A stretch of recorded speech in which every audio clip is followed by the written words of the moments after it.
இன்ஸ்மார்ட்டுக்கு வரவேற்கிறோம்.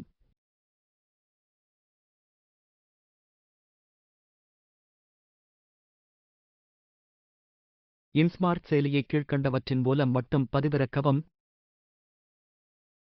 வேறெந்த இணைப்பு அல்லது இடங்களிலிருந்தும் கட்டாயமாக பதிவிறக்கக்கூடாது.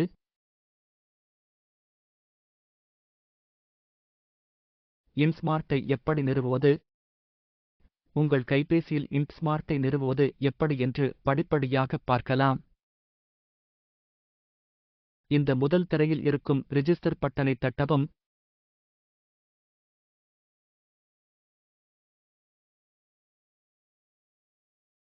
உங்கள் வாடிக்கையாளர் எண், சிப் நம்பர் அல்லது பதிவு செய்த கைபேசி எண்ணை பயன்படுத்தி பதியலாம். வாடிக்கையாளர் எண், சிப் நம்பர் தெரிந்தால் அதனை இங்கே டைப் செய்து ரிஜிஸ்டர் நவ் என்ற பட்டனை தட்டவும்.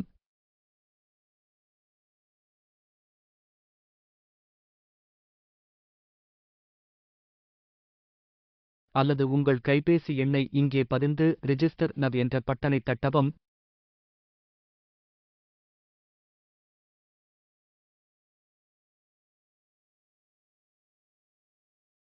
உங்கள் கைபேசியில் உள்ள சிம் கார்டுகள் காட்டப்படும்.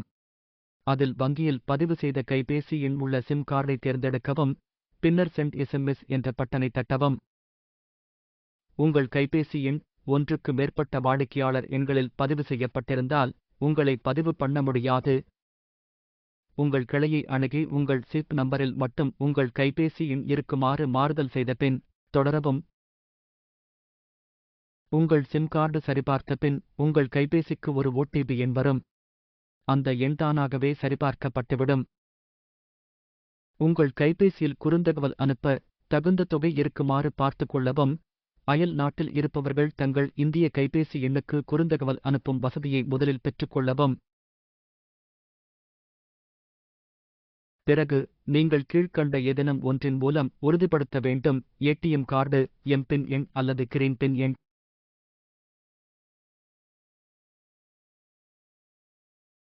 ஏடிஎம் கார்டு மூலமாக உங்களிடம் ஏடிஎம் அட்டை இருந்தால் அந்த விவரங்களை இங்கே பதிந்து கண்டினியூ பட்டனை தட்டவும்.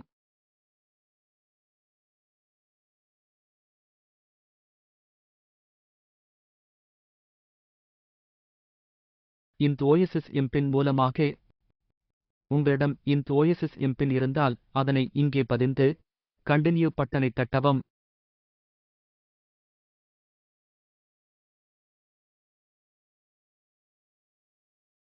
முதலில் சொன்ன இரண்டும் உங்களிடம் இல்லை என்றால் உங்கள் கிளைக்கு சென்று கிரீன் பின் என்ற எண்ணுக்கு விண்ணப்பிக்கவும்.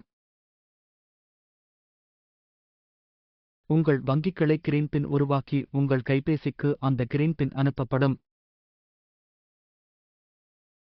அந்த கிரீன் பின் எண்ணை இங்கு பதிந்து கண்டினியூ பட்டனை தட்டவும்.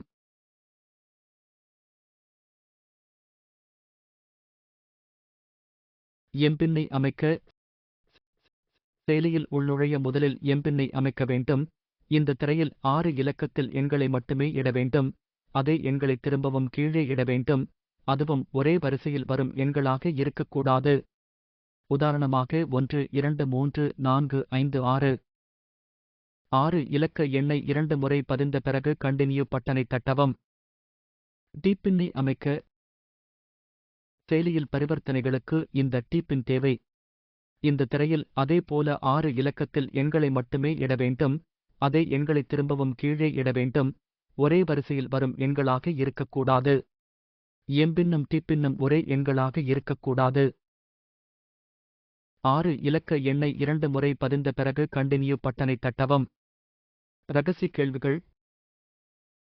கூடுதல் பாதுகாப்புக்காக இந்த திரையில் ஏதேனும் 3 கேள்விகளைத் தேர்ந்தெடுத்து அவற்றுக்கான பதில்களை பதியவும். இந்த பதில்களை பத்திரமாக எழுதி வைத்துக் கொள்ளவும். உங்கள் கணக்கில் சந்தேகப்படும்படியான பரிவர்த்தனை நடந்தால் அப்பொழுது இந்த கேள்விகளில் ஒன்று கேட்கப்படும். சரியான விடைக்குப் பின்பு பரிவர்த்தனை நடக்கும். தவறான பதில் தந்தால் உங்கள் கணக்கு 24 மணி நேரத்திற்கு தடை செய்யப்படும். பதில்களை பதிவு செய்த பிறகு கண்டினியூ பட்டனை தட்டவும். வாழ்த்துக்கள்! நீங்கள் வெற்றிகரமாக இன்ஸ்மார்ட்டை நிறுவிவிட்டீர்கள்.